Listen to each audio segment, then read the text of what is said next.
નમસ્કાર, વાર્તા રે વાર્તા ચેનલમાં નિશાબેન ગોસ્વામી આપ સર્વનું હાર્દિક સ્વાગત કરે છે. આજે હું તમારા માટે એક સરસ મજાની વાર્તા લઈને આવી છું. તો વાર્તા સાંભળવી છે ને? તો ચાલો વાર્તા સાંભળીએ. મારી વાર્તાનું નામ છે બે બિલાડી અને એક વાંદરો. એક જંગલ હતું, એમાં બે બિલાડીઓ રહેતી હતી. એ બે બિલાડીઓ પાક્કી મિત્ર હતી. જ્યાં જવું હોય ત્યાં સાથે જ જાય. જમવું તો સાથે, રમવું તો સાથે, મ્યાઉ મ્યાઉ મ્યાઉ મ્યાઉ કરતી જાય ને સાથે આખો દિવસ પસાર કરતી જાય. એક દિવસ બંનેને ભૂખ લાગી. હવે કરવું શું? બંને એકબીજાની સામે આમ કરીને જોવે. પછી એ લોકોની ભાષામાં વાત કરે, મ્યાઉ મ્યાઉ મ્યાઉ મ્યાઉ એમ કરતી કરતી વાત કરે. પછી એટલામાં એ ઝાડની નીચે બંને ઊભી ઊભી આમ જોતી હતી. ત્યાં એને એક કુટુંબ હતું ગામમાંથી. એ બધા બહાર જતા હતા. એ બંને બિલાડીએ જોયું, સરસ, આજે તો મેળ પડી ગયો. એ કુટુંબ બહાર ગયું. એની જે ઘર હતું ને એની બારી હતી, એ બારી ખુલ્લી હતી. તો બંને શું કરતી, મ્યાઉ મ્યાઉ મ્યાઉ કરતી અંદર જતી રહી. અને ત્યાં અંદર ઘરમાં જોઈએ છે, ત્યાં ઘરમાં સરસ મજાની થાળીમાં એક રોટલો પડ્યો હતો. બંને તો રાજી થઈ ગયા, મ્યાઉ મ્યાઉ મ્યાઉ મ્યાઉ કરવા લાગી. બંનેને થયું કે ચાલો રોટલો હાથમાં આવી ગયો છે, હવે આપણે આજે તો પેટ ભરાઈ જશે. બંને બિલાડી કહે કે ચાલો રોટલાને બહાર લઈ જઈને ખાઈએ. એક બિલાડી હતી, એને રોટલો પોતાના મોઢામાં રાખ્યો અને બંને બારીથી બહાર જતા રહ્યા. પછી બંને એક ઝાડ નીચે આવી અને ત્યાં રોટલો મૂક્યો. રોટલો મૂકીને કે આ રોટલો તો હું જ ખાઈશ, કારણ કે હું લઈને આવી છું. તો બીજી બિલાડી કે ના હો, મેં પેલા રોટલો જોયો તો, એટલે રોટલો તો હું જ ખાઈશ.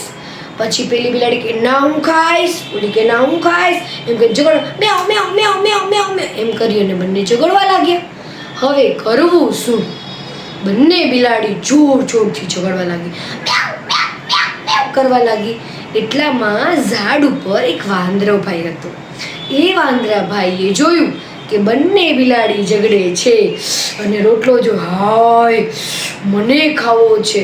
પછી વાંદરાએ આમ કર્યું, યુક્તિ સૂજી કે ચાલો આ રોટલાને પડાવવાનો ઉપાય મને મળી ગયો છે. એ તો ભૂપ કરતો નીચે ઉતર્યો અને બિલાડીઓ પાસે ગયો અને કહ્યું, શું થયું છે તમને બંનેને? કેમ તમે લડો છો? તો એક બિલાડી કે આ રોટલો મારો છે, એ મેં જોયો તો. બીજી બિલાડી કે આ રોટલો મારો છે, મેં પેલા જોયો તો. એમ કરી મારો છે મારો છે, ફરીથી ઝઘડવા લાગ્યા. વાંદરો તો આ જોઈ અને હસવા લાગ્યો મનમાં ને મનમાં. એને કહ્યું, શાંત થાવ બંને બિલાડી, શાંત થાવ. હું તમારા માટે એક ઉપાય લઈને આવું છું. તમને મંજૂર છે કે બંનેને સરખા ભાગે રોટલો મળી રહે? તો હું બંને રોટલાને અડધો કરી દઉં, સરખો કરી દઉં, તો તમારે બંનેને ખાવાનું. તો બિલાડીઓ એકબીજા સમજે, આ ચાલો મંજૂર છે. પછી વાંદરો તો હૂપ હૂપ હૂપ કરતો ગામમાં ત્રાજવું લેવા ગયો. ત્રાજવું લઈને આવ્યો અને ત્રાજવું ત્યાં રાખ્યું અને રોટલાના બે ભાગ કર્યા. રોટલાના ભાગ એણે એવી રીતે કર્યા કે એક રોટલાનો ભાગ મોટો રાખ્યો અને એક રોટલાનો ભાગ નાનો રાખ્યો. બંનેને ત્રાજવામાં રાખ્યા.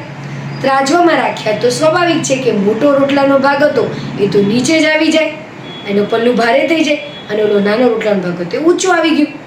તો વાંદરો કહે, જો તમારી બંનેની પરમિશન હોય, જો પરવાનગી હોય, તો હું આ જે રોટલો જે પલ્લું ભારે છે એમાંથી થોડો ખાઈ લઉં, તો બંને રોટલાના કટકા સરખા થઈ જશે. ઓલી બિલાડી બીજે સામું જોઈને કે હા વાંધો નથી, પણ બંનેને સરખા મળવા જોઈએ. પછી તો વાંદરો હૂપ હૂપ કરતો ખુશ થઈને બટકું ખાઈ લીધું. એણે બટકું એવું ખાધું કે પાછું ઓલો પલ્લું ભારે થઈ ગયો ને પલ્લો નીચે વયો ગયો. હવે આ ભાગનો પલ્લું હતો એ ભારે થઈ ગયો, ઓલો ઊંચો આવી ગયો.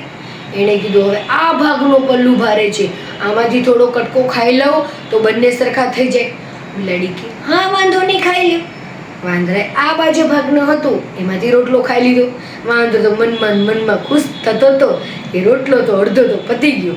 પછી પાછો આ રોટલો એને એવી રીતે ખાધો કે આ બાજુનો પલ્લું છે નીચે નમી જાય ને ઊંચો થઈ જાય. પછી પાછું જોયું એને તો ઓહો, આ રોટલાનો કટકો એને વધારે લાગ્યો તો પાછો આમાંથી ખાધો. એમ કરતાં કરતાં આ બાજુનો વધારો ગયો, પાછો આમાંથી એમ કરતાં કરતાં બંને ત્રાજવામાંથી રોટલો પતી ગયો અને એક ત્રાજવામાં આટલો એવો રોટલો રહ્યો. બરાબર. હવે પાછો વાંદરો તો ચતુર હતો, એણે કીધું મેં તમારી પાછળ કેટલો ટાઈમ બગાડ્યો છે અને મેં મારો સમય ખર્ચ્યો છે, તો આ રોટલાનો બટકો છે એ મારી મજૂરી કરી છે ને એનું ફળ છે. એમ કરી અને છેલ્લો રોટલાનો બટકો હતો એ પણ વાંદરો હપ કરતો ખાઈ ગયો.